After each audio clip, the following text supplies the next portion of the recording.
5:10 for October.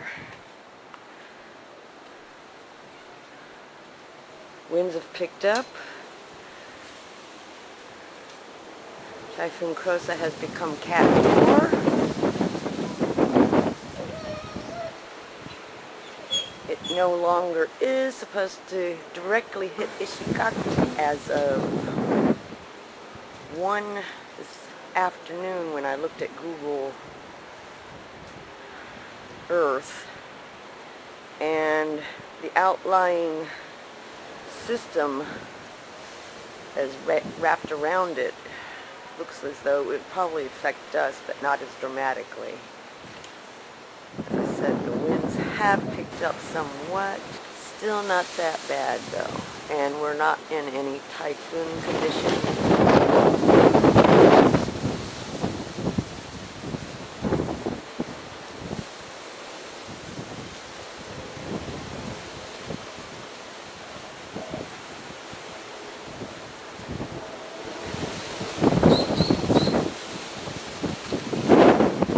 Seems to be a bird, not very happy with it. And that's about it for this afternoon.